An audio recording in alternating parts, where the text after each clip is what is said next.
what makes the Kurtzer School so special, our faculty, and their reflections about what they do and how that work has an impact on the lives and livelihoods and human dignity of people affected by conflict, and that personal connection that they shared with us. I think that was really profound and was really great. And over the last day and a half, we heard that a number of times when it comes to the work of President and Mrs. Kurtzer, how integrated that is with different continents. They don't like silos. When they do conflict resolution, they link it with health. When they do health, they link it with human rights. When they do human rights, they link that with democracy work, right? So, and one of the themes, and in fact, it was mentioned in the last panel by Professor Gopin, is the whole health and well-being, psychological well-being, and particularly the work of Rosalynn Kurtzer in this area. So I'm delighted to welcome two distinguished academics and higher education leaders to unpack this particular area for us. So first of all, let me introduce Melissa Perry, who serves as the Dean of the College of Public Health at George Mason University. And I must say, we are so proud that this is the first public health college here in Virginia. And she's a trained epidemiologist. She is renowned for her work in occupational and environmental epidemiology. During 21-22, she was a Fulbright International Education Program for Global Scholars Fellow in Albania. And Dr. Perry has held numerous positions in academic and professional organizations, including the National Academies of Science, Engineering, and Medicine's Board on Environmental Studies and Toxicology. And before joining Mason, she was associated with the Milken School of Public Health at George Washington University, Harvard School of Public Health, and the Medical College of Wisconsin.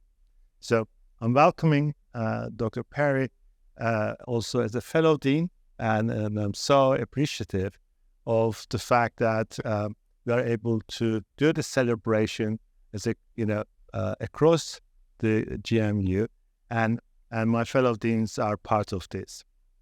And I'm also really honored to welcome Dr. Eliot Sorel. He's a globally recognized health leader and clinical professor at George Washington University with expertise in health systems performance and global health.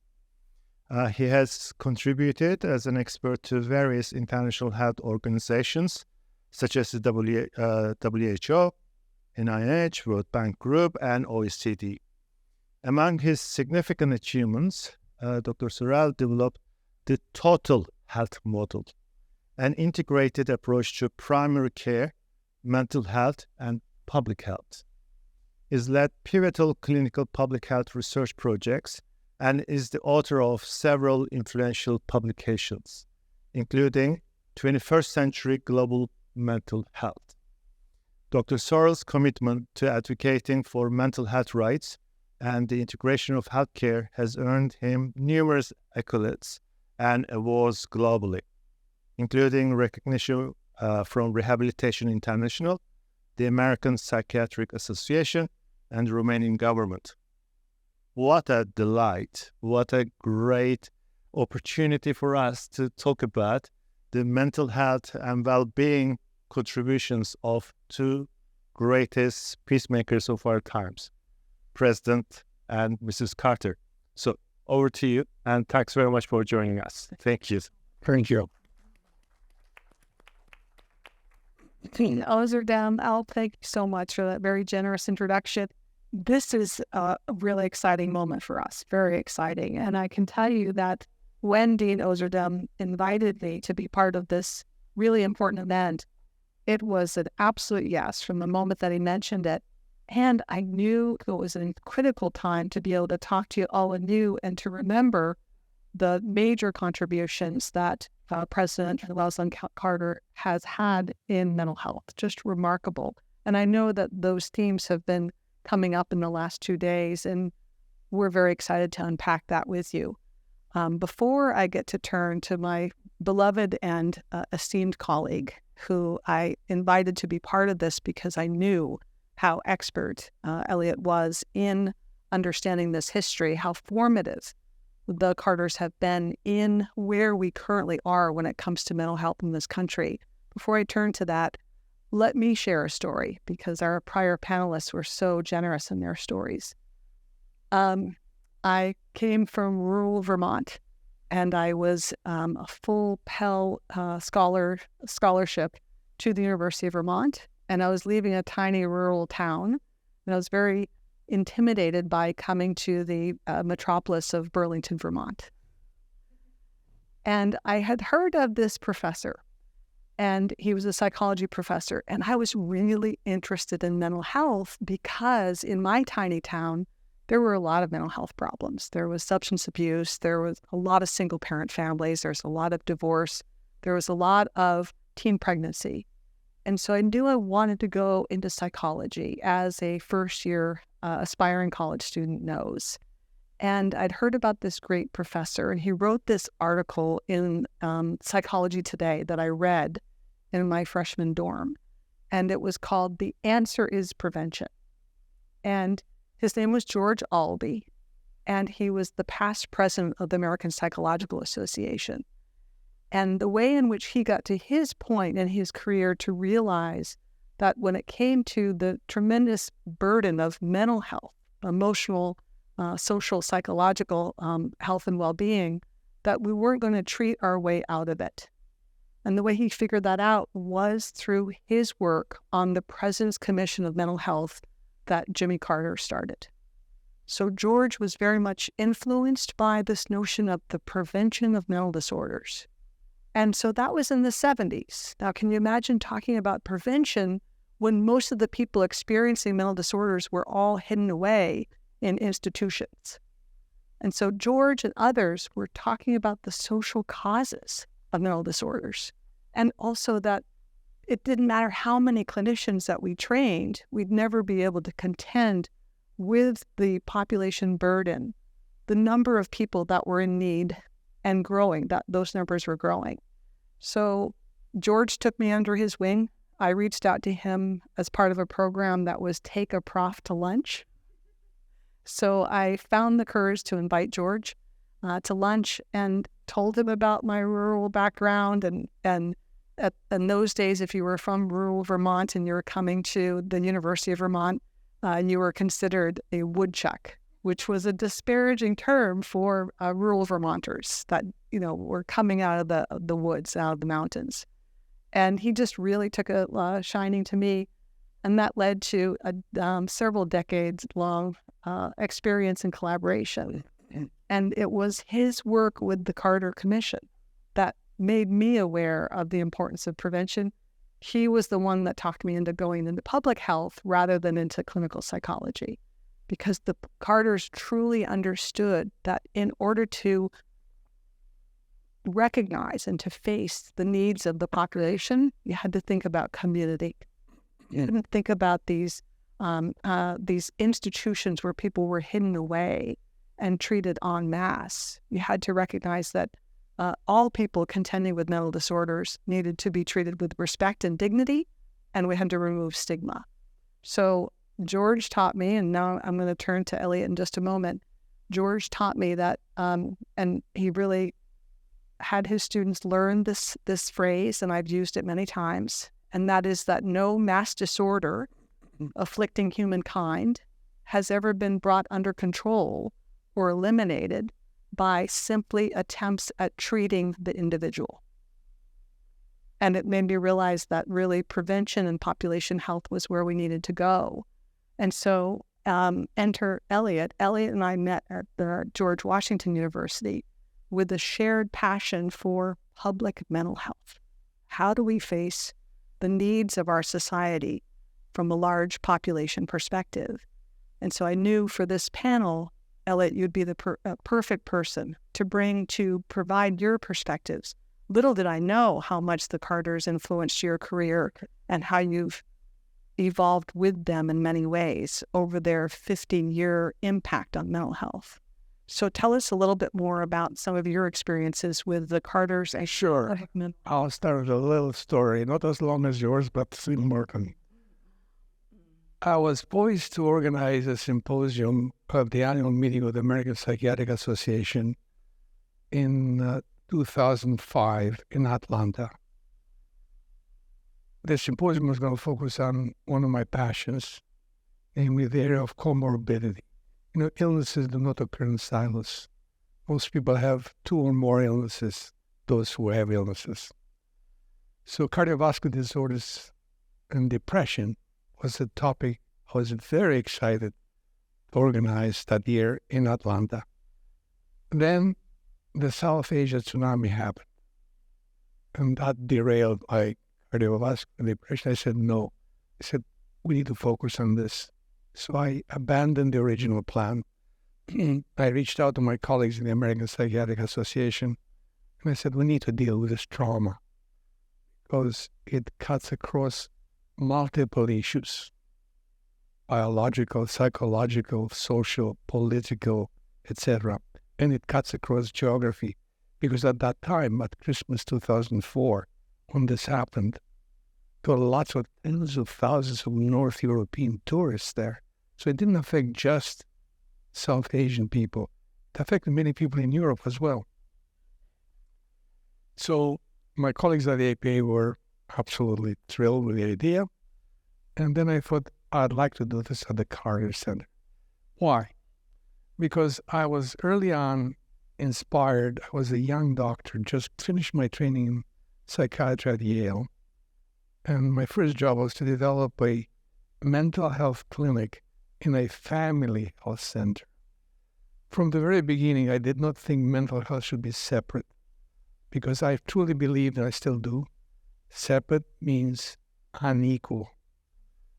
So ever since my youth, I've always tried to have mental health integrated into the larger good than as a separate special case, because that perpetuates stigma. So in those early days, that creed of integration really was my passion. It still is me. So I decided to reach out to the Carters, and they were enthused about the idea. And we mobilized, and I like to work in partnerships. Like I think of integration in terms of health issues, I think of integration and collaboration across disciplines. So we reached out to WHO, reached out to the World Psychiatric Association, the American Psychiatric Association, HHS, and the Carter Center, and we did the symposium. And that was my first brush with the Carters. It was a love at first sight, and it continued. I was inspired by Mrs. Carter's leadership. She was passionate about mental health issues. And it's okay to have advocating one issue, it's okay. But never forget, don't do it separately. Do it in partnership and do it in integrated fashion. Because if you think about how does WHO define health?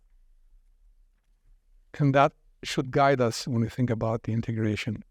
Health is a complete state of physical, mental, and social well-being. That's how WHO defines health. Then we should ask the rhetorical question, why should we invest in health? In fact, when I teach my students, and I must tell you, I teach global mental health every year at GW. Last year, none of my students were born in the United States. They're all born somewhere else, but very curious about the United States and very curious about mental health. So when we decided to do this this program with a focus on Banda Aceh and South Asia tsunami, a number of issues came out of it, one of which a report from the field that is relevant today as well. The WHO colleague who participated was very incensed about the so-called tourism health assistance, or people who fly from Western Europe or from America for 2 or 3 days to assist, and then they leave. It's not a very effective way to intervene. So that was one immediate lessons learned. But to look at the span of what the Carters have done in mental health, I wanted to really take the span of 1963. This year, we celebrate the 60th anniversary of the first president that paid attention to mental health was President Kennedy. In 1963, he did the Community Mental Health Centers Act.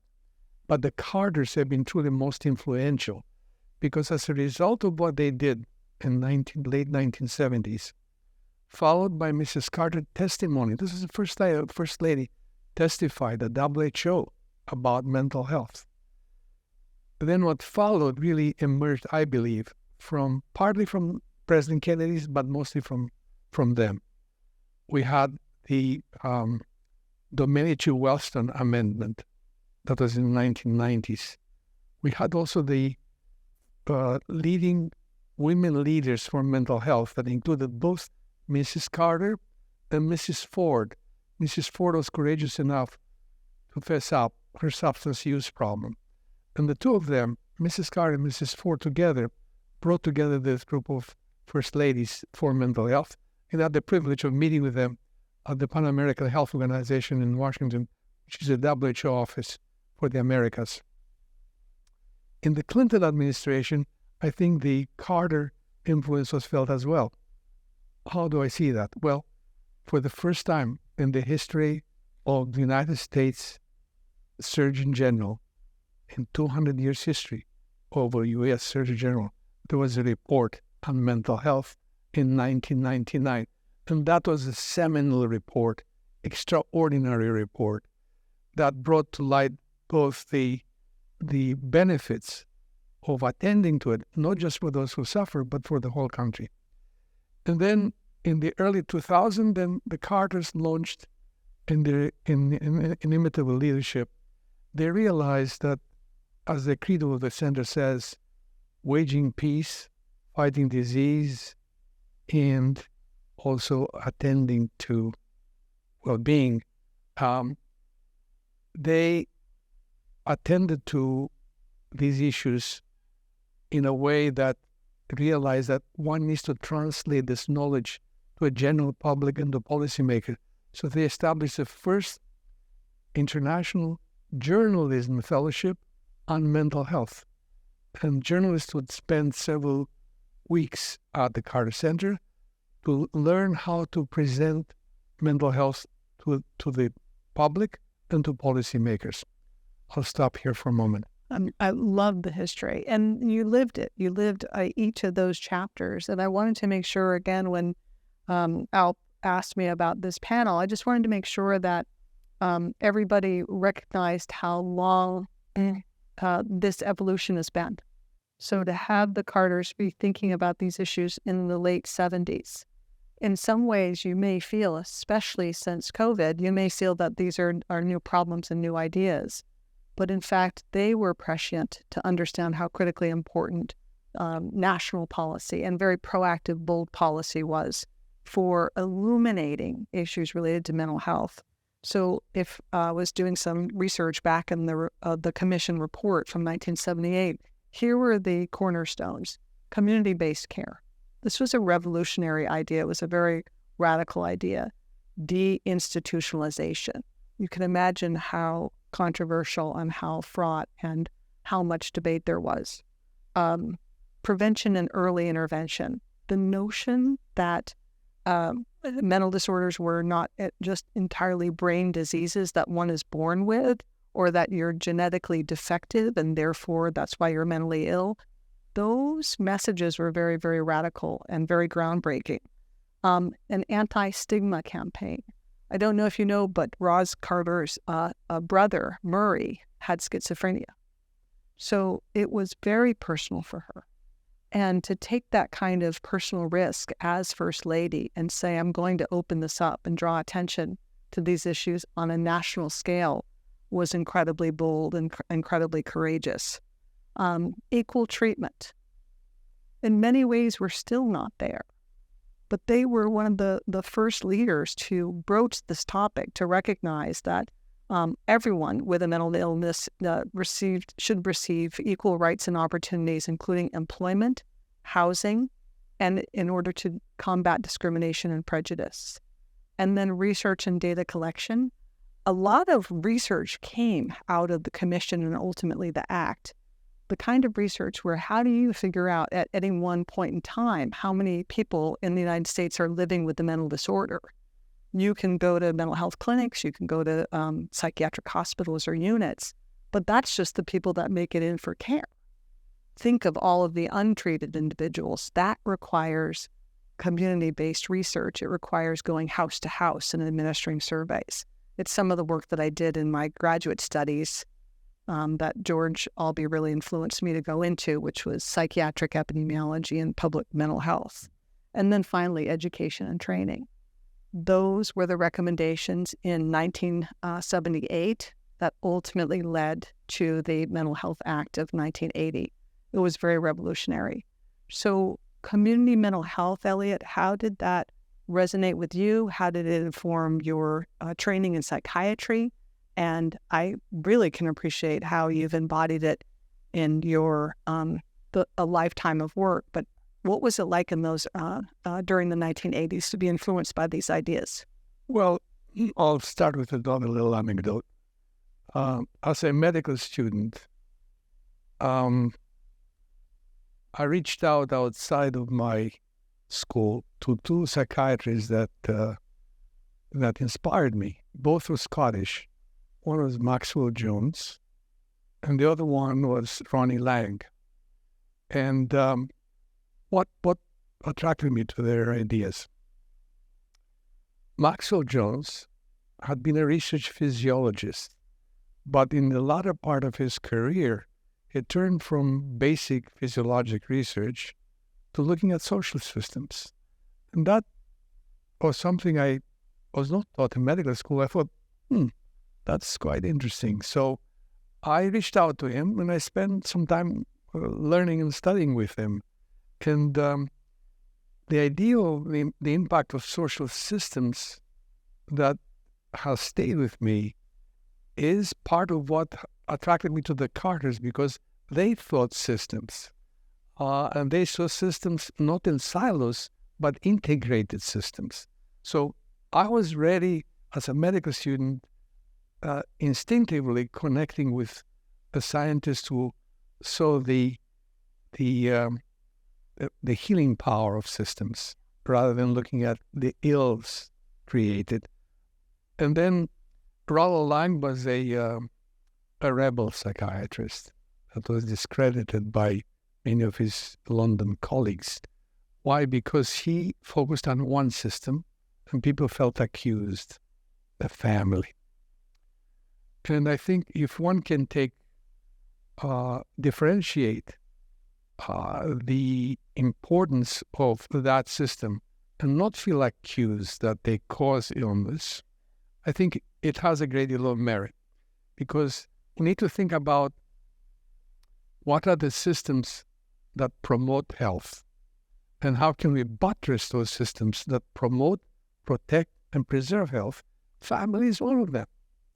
That's where the first events of life happen. That's where in recent years, I've become passionate, and I organized in 2018 the first International Congress on Perinatal Total Health. Why did I do that? Because I think illness and health start in utero, not after you're born. What happens in utero is key. In fact, if you think about it, brain development, the most important 3 months are the first 3 months in utero. Or the health of the mother and what the mother eats, what the mother drinks is going to impact that brain.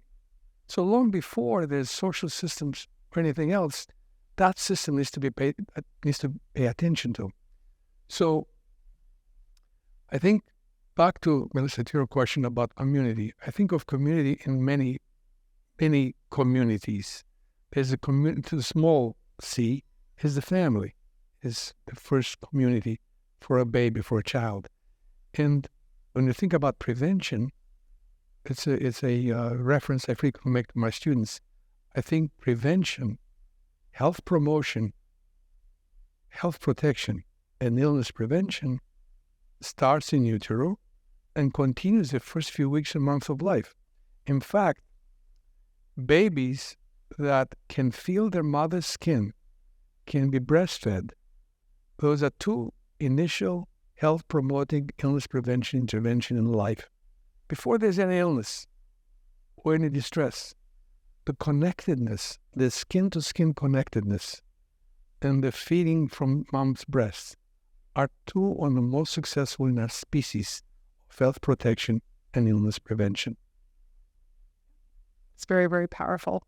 I'm just recognizing that in some ways it's intuitive to us to understand this community, the sense of community as a protective ecosystem.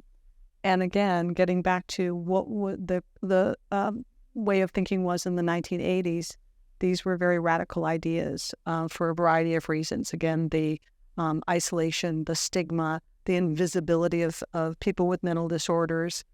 For those of you who are old enough to remember this Hallmark movie that Jack Nicholson played in called One Flew Over the Cuckoo's Nest, it was a very powerful portrayal of life inside a psychiatric hospital that the vast majority of Americans had no idea because it was so hidden and so secretive and such a shameful space, almost like the invisibility of people in prison.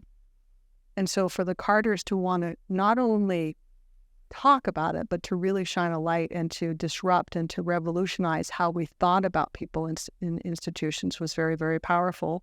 The fact that they were able to broach these topics and do it in very credible and long-lasting ways carries with us 45 years later.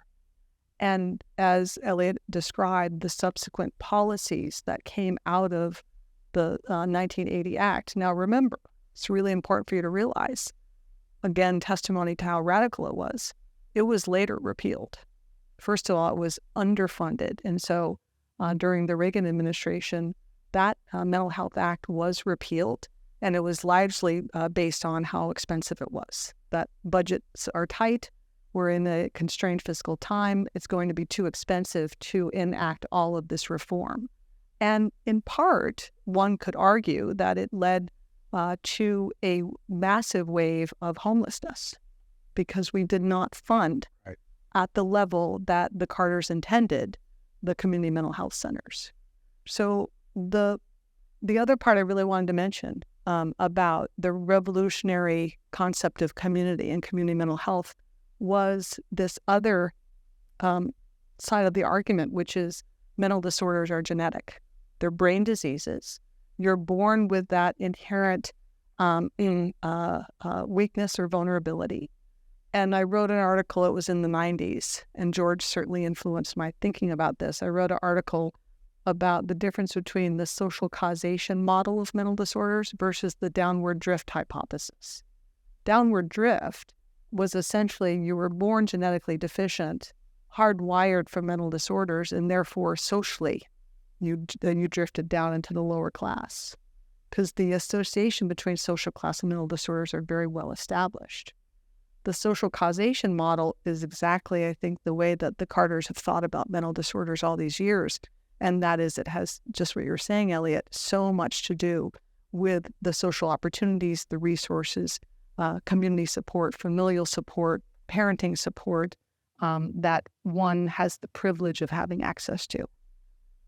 Well, I think also Carters had illness in their family, and they were willing to deal with it and think in a way that it will benefit not just their family, but society. And in fact, they were emulated in that respect by two senators one a Republican and the other one a Democrat. Senator Domenici of New Mexico and Paul Wellstone of Minnesota. And together in the 1990s, they did the Domenici-Wellstone Amendment that for the first time raised the idea not to deal mental illness separately, but parity should be treated as everything else equally.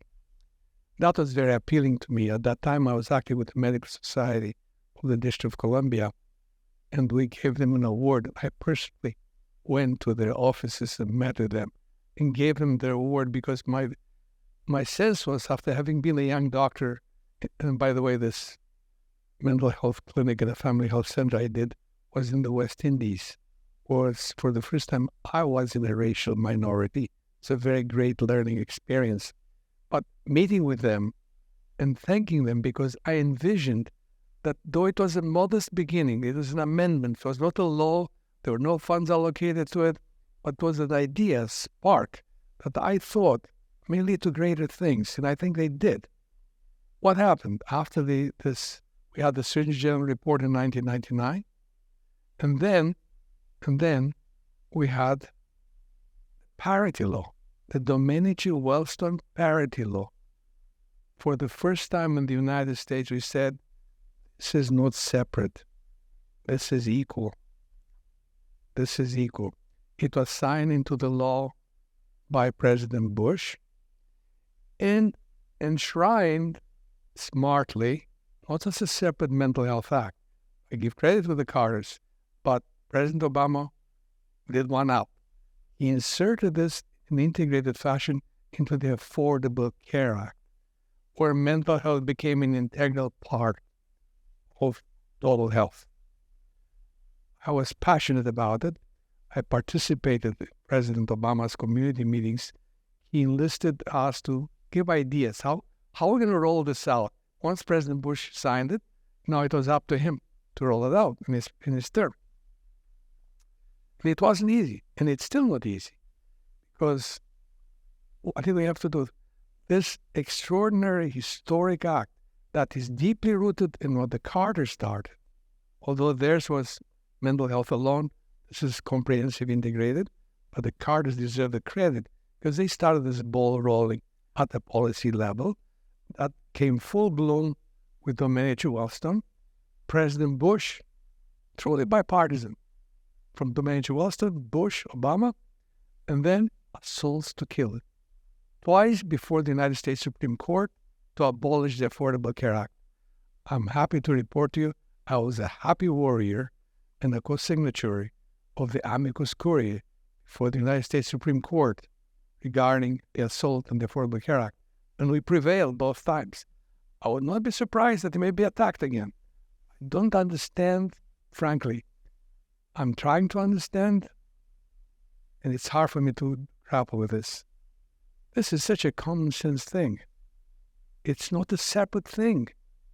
The latest scientific evidence indicates pre-pandemic, the predictions were that 1 in 4 in the world will have a mental illness before age 75. Guess what the prediction is now? Post-pandemic. But we're not quite out of post, not quite in post. We're kind of in an endemic state. 1 in 2 before 75. So to keep on holding mental illness separate, it hurts everybody. To give you one more piece of evidence that I'll make it available afterwards. You remember the economic crisis of 2008? Economies tanked. America didn't do as badly as the rest of the world, but we didn't do well either.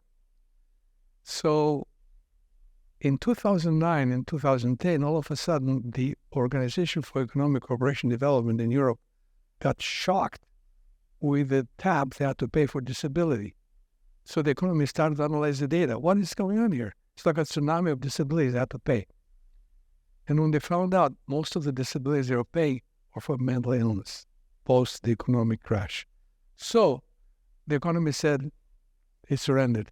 We know nothing about mental illness. Let's get a group of people who know something. And I was privileged to be one of 12 doctors from around the world to work with OECD, to look at the data, and to come up with an analysis and some recommendations. I'm happy to share that document with you. It's called Making Mental Health Count. Because it's not just about health and illness, it's also about the country's economies. This is where you need to think holistically, integratively, as the Carters did, and that is so relevant, not only for maintaining a complete state of well-being, physical, mental, social, but also it undermines the economic fabric of society if we do not attend to it.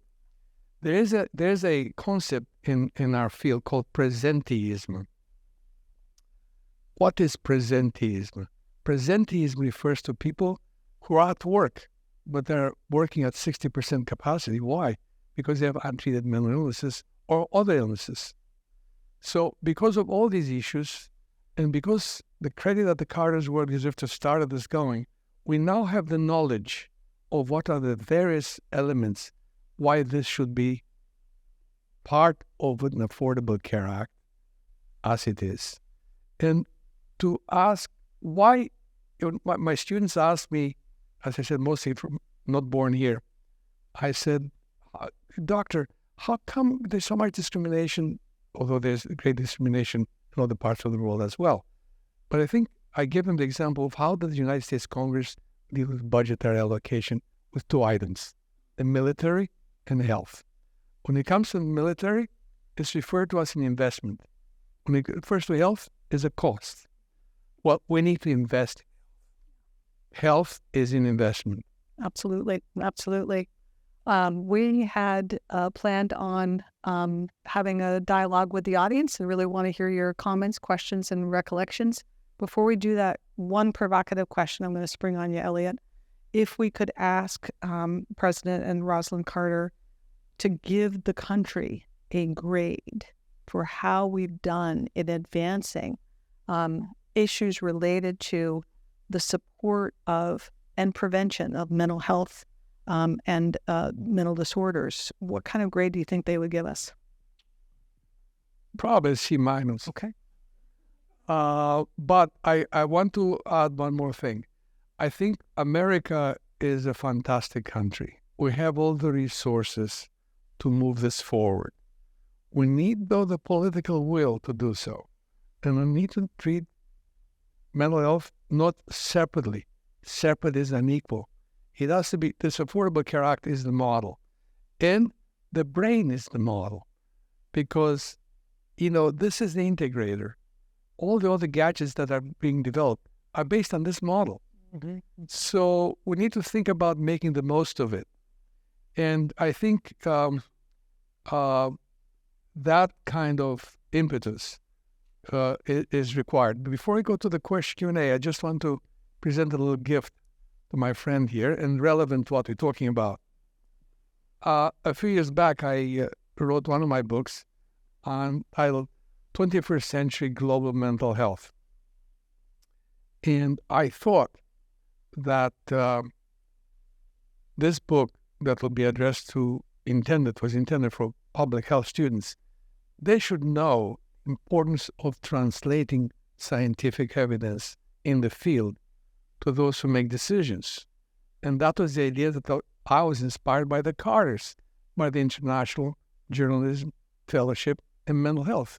So a chapter in my book is done by the Carter people on their international mental health leadership.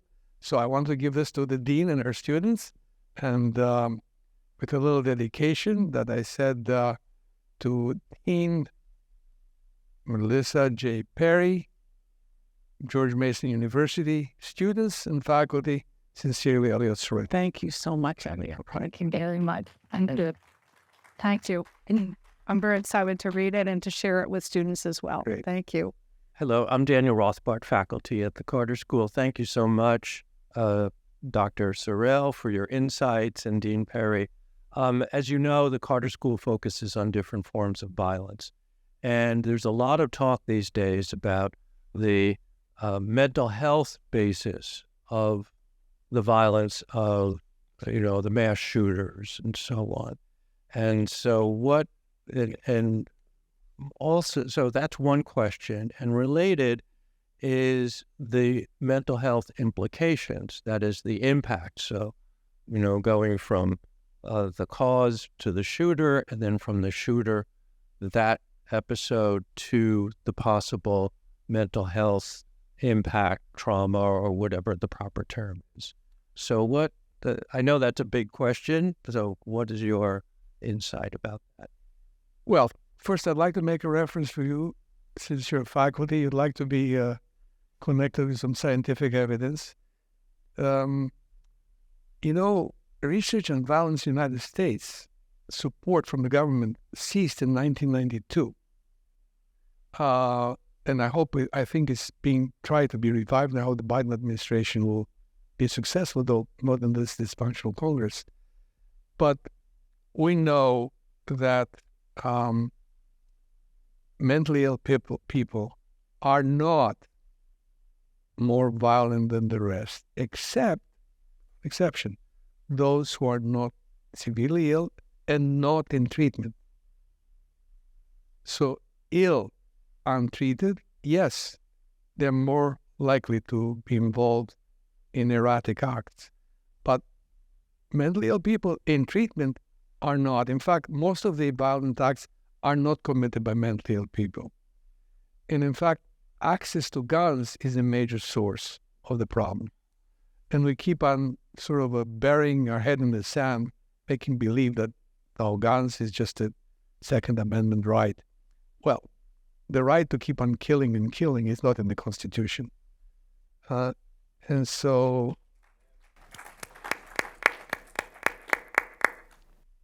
I think that to take one example, another country where guns abound.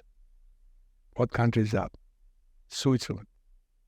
If you are 41-year-old man who've already served in the army in Switzerland, you have a gun at home because you're always part of the Swiss army.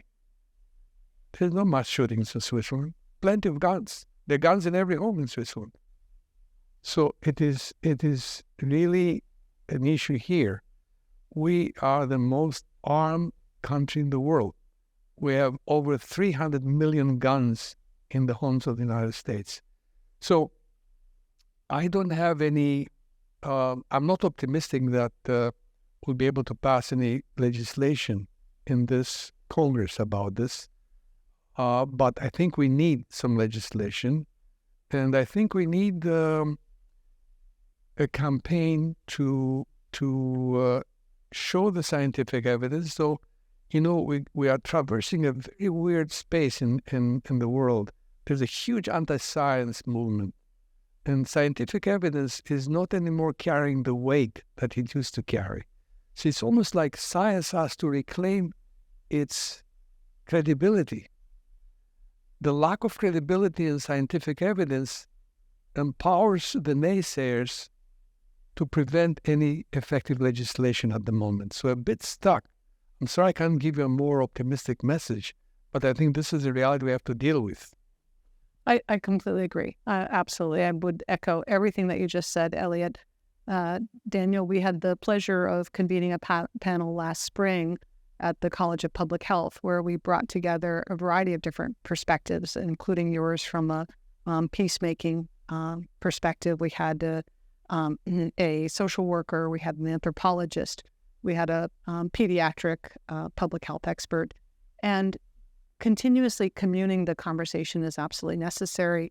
I think about the anti-science movement and still believe, perhaps naively, Pollyannish-ly, that what gets counted counts.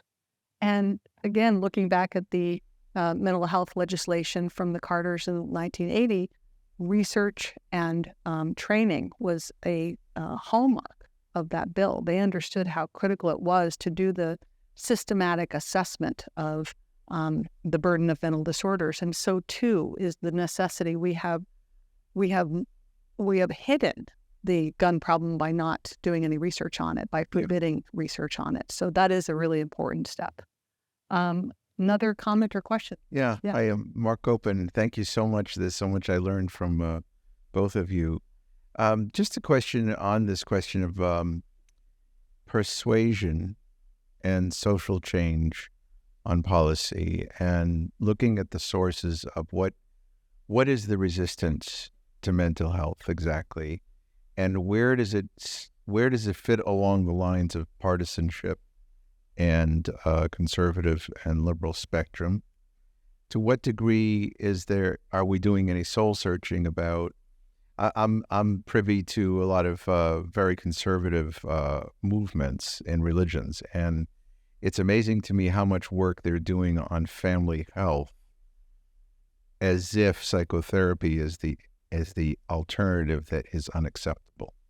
So in other words, they're very aware of family health and family relationships problems, but they're loath to go to the traditional theory. So we know that in the history of psychology, a lot of the blame, it was blame focused, it was problem focused, and very much to parents very often. And that's shifting. I'm not, the question is there some sort of conflict analysis and trust building alternatives to integrating mental health into a broad spectrum of American political thinking? And the second part of that is, can we make it profitable to those who are benefiting from no mental health and a lot of drugs, as an alternative? Because there's great profits in not healing any of this, in terms of people getting addicted to painkillers and many other unhealthy forms of coping. You raised some very complicated dimensions to this problem. I'm just going to comment briefly and then turn to Dr. Sorel, because I'm sure you have some deep thoughts about this as well. It has been fascinating. Again, I was reflecting in preparation for this panel to think about what was happening in the 70s. And again, the notion of deinstitutionalization and stigma and revealing mental disorders and really facing them and how hidden they were. What happened later, afterward, was during the Reagan administration, it wasn't just budget cuts, it was also this notion of government mandating that the entire country go deinstitutionalized and that these community mental health centers at a federal level must be funded. So Reagan Republicans would say, no, let's the states figure it out. No, don't have big government in the lives, intimate lives of people. So there was a politicization. But I also mentioned this notion of deficit. And what happened in the 90s was the decade of the brain. And that was the promise where we plowed millions of dollars into NIH and other federal programs to uncover the genes that were causing schizophrenia, that were causing mental disorders, that were causing substance abuse. Did it deliver the answer? No. Am I saying that mental disorders are not genetically influenced? I'm not saying that. We're not in that simple-minded dichotomy of nature versus nurture, but there was a attractiveness to that simple answer, and that was it's in your genes. So that, too, is influenced, I think, politically. But what you mentioned in terms of the commodification of the treatment of mental disorders, that has been a struggle among wellness advocates, among community mental health advocates, among people living with mental disorders, and among psychiatrists and psychologists in terms of prescription rights as well.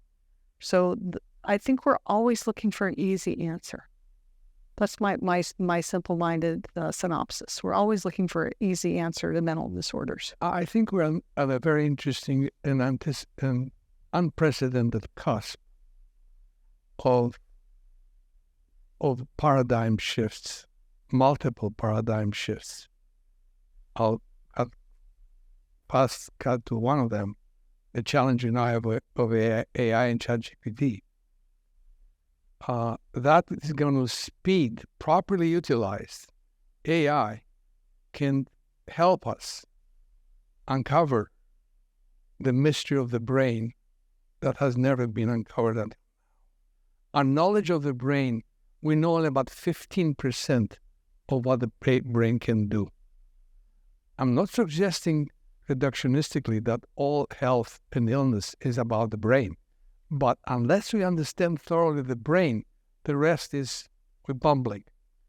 So We now know, for instance, that like the Carter's ingenious integrative approach, the brain is an integrator, and it does not function on its own. In fact, we discovered, for instance, I was born in Romania.